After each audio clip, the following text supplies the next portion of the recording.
I am Daniel Lucas, and welcome to Book 101 Review. Book 101 is all about the books that I read for the last 40 years. And today I have my special guest. He's an entrepreneur and no other than Mr. John Bliss. Welcome to Book 101, Mr. John, and can you please introduce more about yourself that I miss? Oh, yes. Hello, Daniel. My name's John Bliss. It's my pen name. I'm not giving my real name, but I am you can say an entrepreneur. I've had a business for 25 years. It was in engineering. I grew it up from 0 to maybe 25 employees and just sold it recently. But all throughout, I've been reading a lot of history. It's just what I do, and I wrote a book, and this book is actually the result of all of this reading. I think that should probably sum up who I am. Mr. John Bliss, thank you so much for sharing your knowledge and wisdom to the world. Thank you. And today let's talk about seeking meaning in godly age, from idealism to tyranny. And the forge implies a transformative, often brutal process. Why is shame such a potent, perhaps necessary fuel for this kind of profound personal transformation? Well, it's so really what I've done is I've looked at humanity, let's say, throughout history, from ancient times to the present. And that title that you mentioned was actually a chapter of one of the essays in my book. There are 13 essays, and that essay in particular is about history, and it's about how in the past the ancients used to see history as circular. The Greeks, and they saw that things just always repeated. Things, or if you can look at Ecclesiastes in the Bible, where they talk about everything that you're seeing done now was done before. Nothing is new under the sun, and all of that. And that idea of a cyclical type history existed, let's say, until probably St. Augustine. He's the first writer that I know of that really wrote about history as being linear, and linear meaning that humanity is progressing towards something, and that something in St. Augustine's mind was the final judgment. Humanity, slowly, God was bringing his people along until we got better and better, I guess, and then eventually, there'd be that final judgment, and Christ would come and save everyone. That's, I think, what people believed for quite a long time, until a little later. There was Hegel showed up, and that was around the time of Napoleon. And he talked about the Weltgeist, or the spirit of the world spirit. And there are a lot of different ways to interpret Hegel, but one of which is that the humanity is like the consciousness of the world. If you think of the world as one thing, we are the consciousness of it, and the world is maturing, growing up from being a child until it grows older and older, and eventually matures and becomes something. And that was Hegel's whole thing. But there was a linear, let's say, path, that a progression, and the guy that took it further, at least for me, was Arnold Toynbee, who wrote A Study of History. And he talked about how civilizations, they rise and they fall, and there's a similar pattern, that the Dutch Empire was great, the Roman Empire was great, the English Empire was great, and now the American Empire is great. And there's a lot of similarities between their birth, and then their apex, and then their fall. And but he said, But what's really happening is, even though we have these cycles, we are still all progressing towards this end, which was a higher spiritual consciousness. Now, this is different from what Hegel said, kind of, and it's different from St. Augustine. But anyway, that was the beginning of that essay. But so why did I bring that up? It's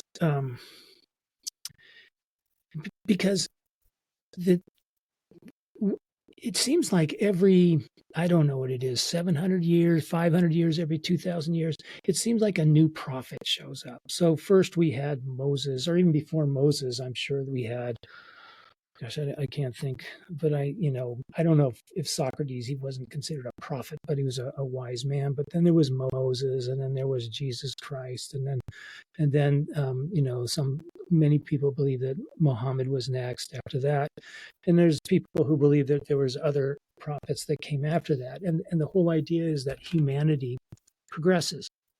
It progresses, and as it gets to a certain level, there needs to be time or there needs to be a new prophet to take us to the next level. That we are slowly progressing, and it takes ages, generations, and then we get a new prophet. Anyway, that's kind of the story that this chapter is about. But part of that was about tyranny, and how do we get to that? So let me I'll skip ahead. So one of the things that I found interesting was that we'll go here. So Nietzsche, I think he's famous for saying God is dead. And I'm not sure if everyone agrees really what he meant by that, but I think what he meant was, or he even said this, if you read the whole quote, God is dead, we killed him. How'd we kill him? Or what does that mean? What it means is that we became godless, kind of actually, well, I won't go too far into it, but in the French Revolution, but I won't go into that. We'll just say, God is dead. What that means is that if people don't believe in God anymore, then what is the moral basis of anything? It used to be we based everything on God. Before the French Revolution, we had kings. Why were kings there? Because God put them there. It was the divine right of kings. Well, then people killed the king. And basically it was, God is no longer in charge of history. We are. And thus we have Nietzsche saying, God is dead. And so now we have humans saying, okay, so what is most important? The French thought it was reason. And then, but what happens when there's no God that you can base everything on? You end up with different factions. Some people think that one thing's more important. Some people think something else is more important, and they end up fighting. Or you end up with a government who just can't handle the chaos and just says, look, this is how it's going to be. That's what that God is dead was all about. So, and that is where we are today in this godless world, in that so many of us do not believe in God. And so therefore, what is law based on? It's based on violence. I mean, or what is morality based on? Or even, is there a morality much anymore? It's the government is now, let's say, the governments have always been in charge, but the governments can't base it on God anymore. They base it on violence and on force. Okay, so there was around the time of, I guess, the 1840s, a thinker in France. His name is Auguste Comte, and he was one of the people who is credited for inventing sociology and also the word altruism, and I think some kind of, let's say, statistical methods in sociology. I think he was pretty much the root of all of that. He was a genius. And a lot of his followers, they were called positivists. And you've maybe have heard of positivism in the past. It's not dead. It's just been, people don't call themselves positivists anymore. It's just that line of thinking has been integrated into other things since then. One of the things that he did that was really interesting was that he put together this religion called the religion of humanity. And his religion worshiped humanity, not God. It worshiped humanity as God. That's what the God was.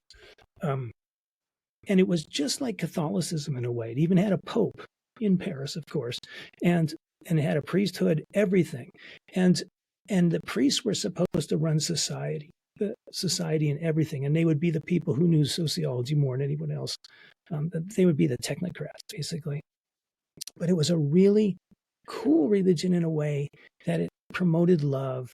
It promoted a different kind of morality, which was based on what can we do? What can we do that will help the human species survive, or not survive, to really do well?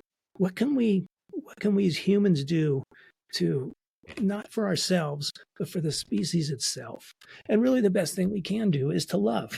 And so that's really what this religion was all about. It was a lot like Catholicism. They just took God out and put humanity in instead. In fact, some of the prayers, like the Lord's Prayer, the Our Father, they rewrote it to be, about humanity itself. Anyway, one of the problems. So, what happened to this religion? Well, this was around the 1840s. He had a bunch of little, let's say, churches around the world, but it never got big, and it pretty much died out. Except it still has a little bit of lasting influence in Brazil, believe it or not. And in fact, on the flag of Brazil, I don't remember exactly what the words are, but something like ordinum and progressum. It might be in Latin, but it's basically order and progress. That is from his religion, the religion of humanity. The people who overthrew whatever regime was in Brazil and made the republic that it is now were Comtists. They were positivists. So I find that kind of interesting. But anyway, the tyranny part is this: that if you have a, or let me back up. We have this problem that if there is no God and people want to do what is good, but we all have different ideas of what is right and good, and then we conflict with each other, then, well, how do you do it? How does this get done? And what often will happen, or what does happen, is one side ends up getting the government to help them put down the other side. And that's where tyranny comes. So there's been other systems, that people have thought up in the past, like Plato in his book, The Republic. I think it's Callipolis, which was supposed to be a perfect society. Or Marx had his dictatorship of the proletariat, which was supposed to be perfect. And then Comte had his as well. Maybe those could have worked. But the problem is that you end up having these people who are, let's say, free thinkers, or just naysayers, or just nasty people who just don't want to go along with the program. What do you do then? What if you had this wonderful religion about love, and if everyone, followed the religion and everyone did what was right, that the world would be a much greater place, that everyone would be happier, everyone would be richer. There would be no crime. What do you do with the people who don't want to be told what to do, who think that it's a bunch of hogwash, and who are causing troubles? I mean, the troublemakers. What do you do? Well, you can try to silence them, but maybe that doesn't work. Eventually, what you end up having to do is you jail them, exile them, or maybe even murder them. I mean, that's what governments do to dissidents, people who don't go along with the program. That's the problem. And the problem is that governments were made, and Hegel explains this. One of the things Hegel said that was really interesting was that we are, it's the laws that the government gives us, or that have put in place, that actually make us free. You would think laws, the only thing that laws do is inhibit us. I can only drive 55 miles an hour now. That's terrible. Well, yeah, you can say that. But because they have these laws, let's say driving laws, I know when I get in my car, I'm not going to die. If there were no laws, every time I got in the car, I wouldn't know if someone's going to be driving 100 miles an hour or if they would stop at the stoplight. But we have laws. And those are what make us free in a way. And so what, oh geez, I just lost my train of thought. I'm sorry. No worries. No worries. Oh So yeah. go Talk ahead. to me. Go. Okay. So So let's talk about the book itself, the false paradigms of today yes, and timeless truth tomorrow, because we're talking only the chapter, right? yes, One of that the was one essay. chapter. Yes. So essay, what are the two of three most pervasive false paradigms? That's good. Oh yeah, that's easy. Those are easy questions. Before I answer those, that I'm going to finish that thought that I was going to. So the whole point of that, or not the whole point, but the end point of that one essay was, in order for governments, or let's say, if we had a government that was trying to promote something that was really good, and if everybody went along with the program, it'd all be great. They end up silencing the free thinkers. But the problem is that the free thinkers are the ones who end up providing the revolutions and thought and all of that bring us to the new place. For example, Buddha or Christ or Moses or Mohammed or Joseph Smith or whatever, whoever you want to talk about, those would be people who would be locked up and crucified or killed.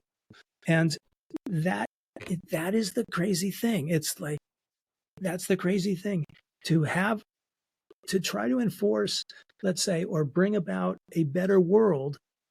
The people who are trying to bring it about end up tamping down those people who would actually bring about the better world. They silence the free thinkers. Okay, back to your question. The the the false things that people believe today. I'd say that the number one for me would be science. Um, Science is fantastic, and the reason that I can talk to you today is science. Science is what has brought us, has made people live so much longer. The murder rates have gone down. People are so much wealthier. Science is great, but the one problem that came along with science, there's several problems, but one of which is people pretty much just kind of imbibed it, or they've just taken it in, and now science seems to be the way we think about everything. We think logically, which, logic is great, I understand, but we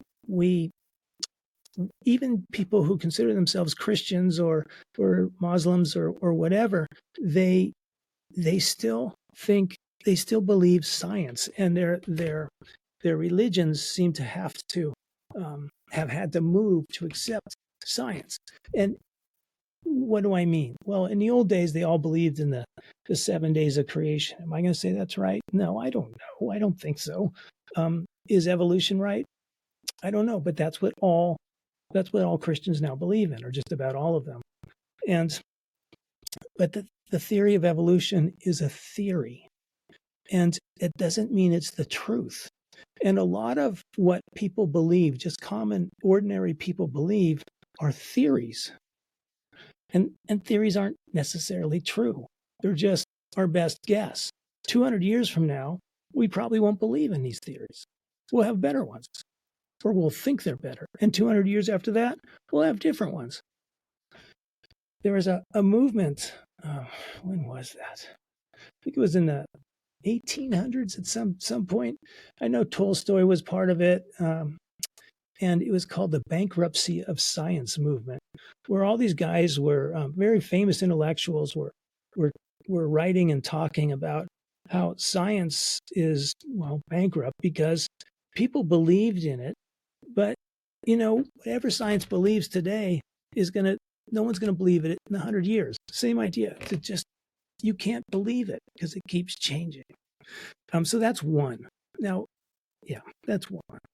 Another, let's say, thing that people believe that isn't necessarily true, but probably is not true, is religion, unfortunately. There's a difference between religion and God. So I personally believe there's a God. Religion is mankind's best attempt to describe God. The story seems to be kind of similar wherever you go. If you talk about Buddha, you talk about Christ, probably Muhammad as well, although I don't know much about Islam. But you have these people, these visionaries, or prophets, or whatever, mystics who are able to touch God and who are able to really experience, the immensity, the timelessness, the just the I can't describe what it is because it is so much, and it goes beyond what our words can express. They say it's ineffable. It's something that we cannot communicate to other people when you experience God. And so we have these people. Abraham Maslow, a very famous psychologist, called them peakers. That would be mystics. And these peakers, they touched God. They tried to explain it to their disciples, did the best they could. In Christ had to tell really simple stories because that was the only way he could try to express this. He used parables, these simple, child fairy tale type stories. Well, so the people around them were not peakers. I mean, there aren't that many visionaries or, let's say, mystics around, and they couldn't get it. So not just is it that the mystics can't express it, but the people around them, even if they could express it, could never understand it. It's like trying to explain to someone what it's like to swim to someone who has never been in a swimming pool, a bathtub, or the ocean. Or what is sex like? How do you explain that to a 5-year-old? They just will never understand that. And it's the same of touching God. You can't express that. And so these people who are around them, the disciples, they didn't get it, but they're the ones who made the religions. People who are really good at organizing things are usually not mystics.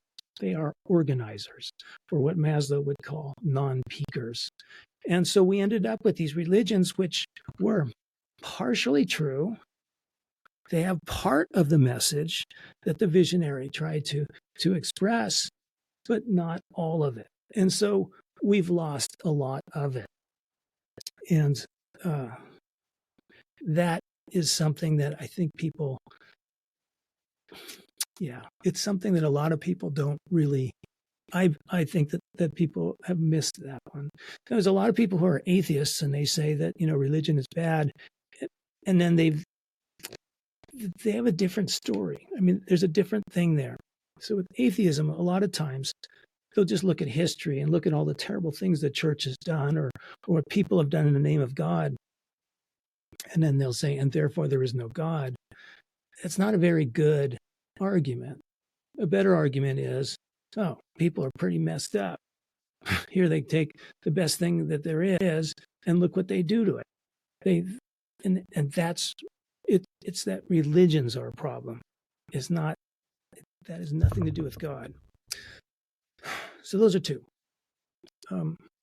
Another one could be that a lot of us aren't aware of how we are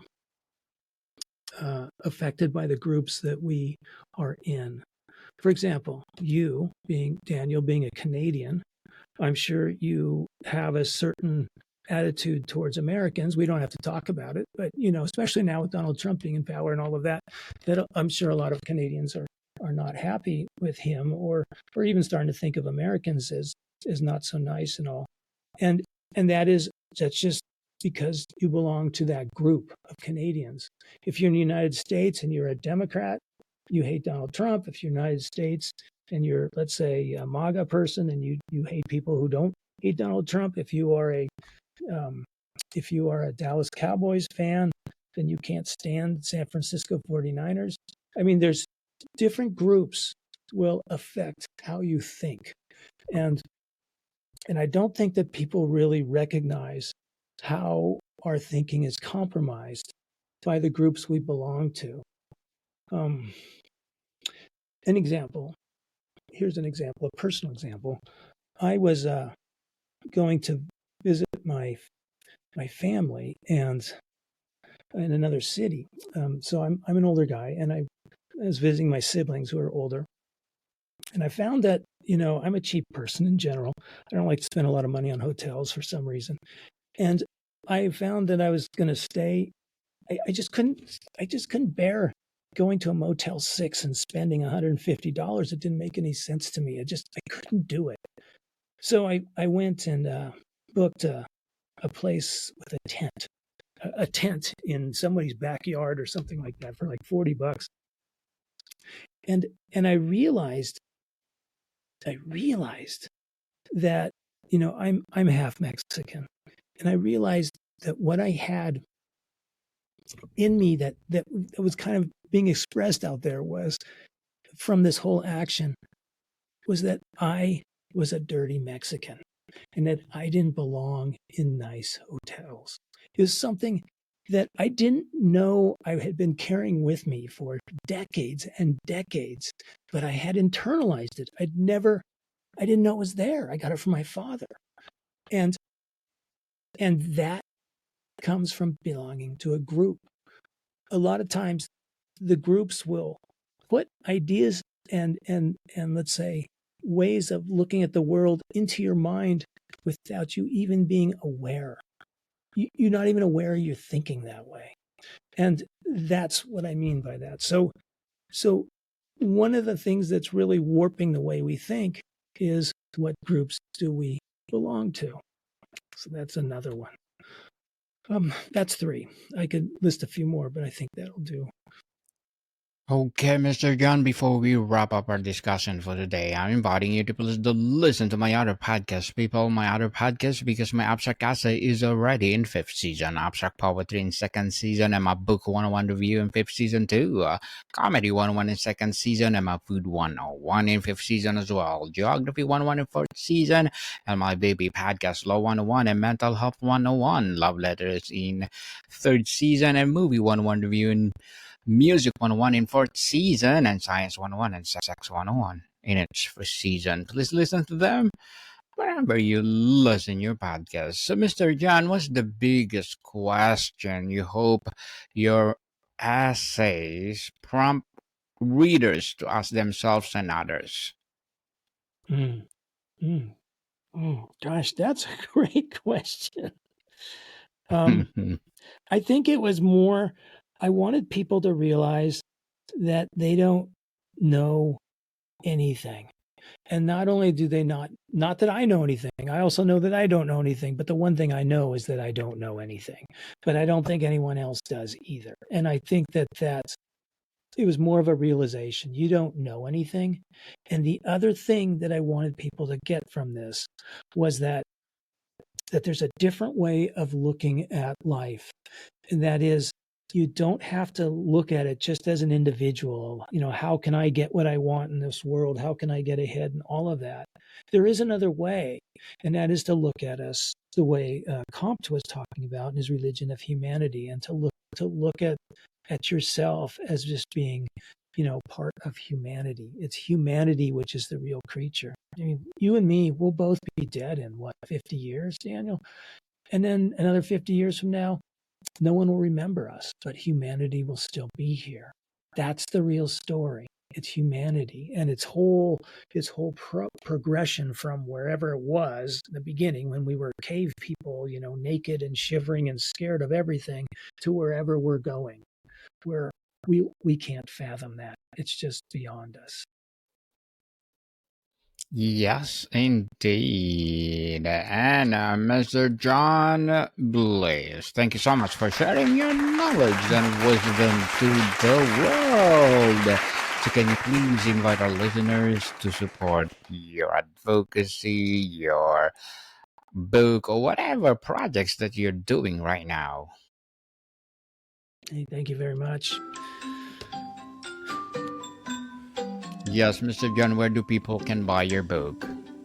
Well, it's on Amazon, and I think the easy way to find it is just to type John Bliss. It's easy to spell, and you can write John Bliss and essays, and I think you should find it. Yes, people support Mr. John Bliss because if you support him, for sure, more and more empowering book like this to come, or books like this. So, Mr. John, thank you so much for your time. Thank you, Daniel. More to come, people. See you soon.